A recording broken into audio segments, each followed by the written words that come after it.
And we are rolling. I don't even know what episode we're on.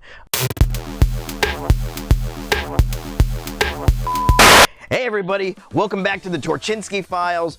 This week's one is going to be a little shorter than the other ones because, as you know, I've had the other another big project I've been focusing a lot of effort on. Of course, the Chang Li, which you can read about in plenty of other articles and videos. But that doesn't mean that special things aren't happening down here in the basement itself.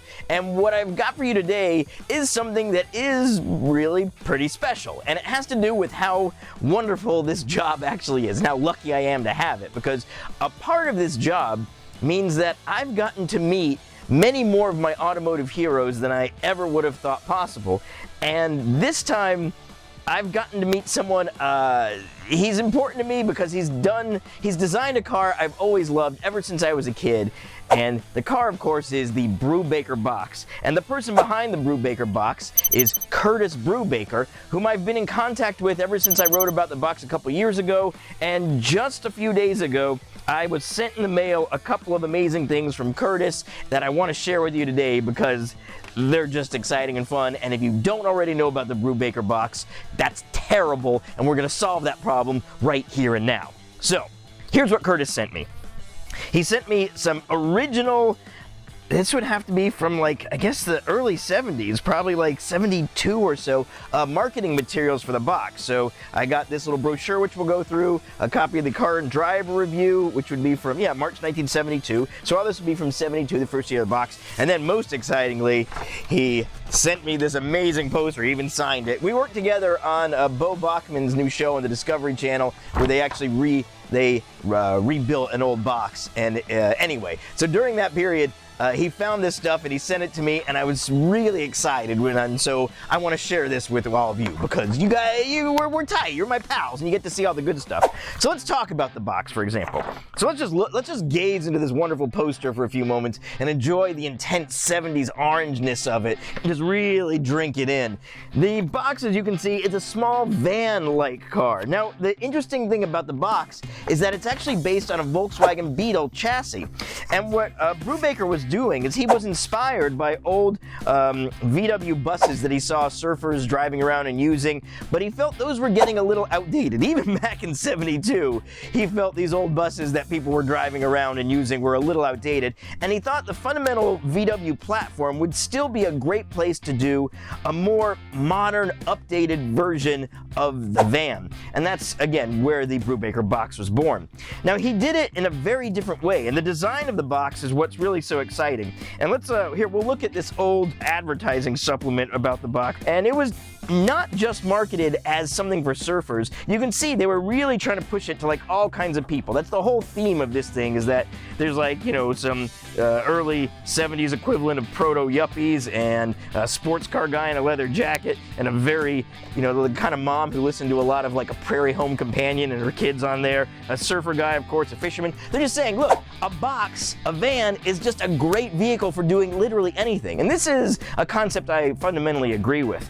So as you can see, the box, it was built on the standard VW chassis, but the design, it was a fiberglass body. They pushed the driving position way forward. They moved the fuel tank to the center for safety, engine still up here under the rear. It only had one door on the side, but the entire volume of space is completely usable for people or their stuff. It was actually relatively safe too. He made these massive front bumpers with this kind of wood, like a bent wood looking front bumper. He did that as like a little nod to like the surfboards that he saw. The thing was actually fairly safe in fundamental design. He wedged the spare tire under here to act as a way to impact front end collisions. It's just a really, really clever design, and it looks really cool as well.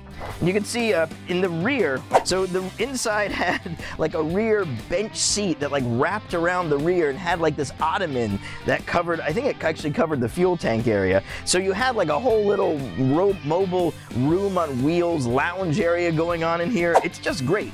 And at first, the plan was, he never really intended this to be a kit car. These were going to be production vehicles, and he wanted to buy VW chassis directly from Volkswagen. And at first he was able, I think he was negotiating to do it, but then you'll notice he wrote, introducing the Brubaker And the original ad copy just had a blank line implying this can be anything you want, but Curtis wrote in Thing Killer because it became very apparent this would have competed directly with the VW Thing, which was being introduced around the same time. That was the main reason why Volkswagen declined to sell him bare chassis, because they realized this vehicle he's making, this strange, funky, weird vehicle with a weird countercultural appeal that was kind of usable on and off road and had all kinds of really flexible, no one clear defined goal, kind of a genre defying vehicle, was very similar to what they were trying with the VW Thing, which shared a lot of those same characteristics, albeit in a very more militaristic and different looking kind of format. So the end result was VW was not going to sell him any chassis at all.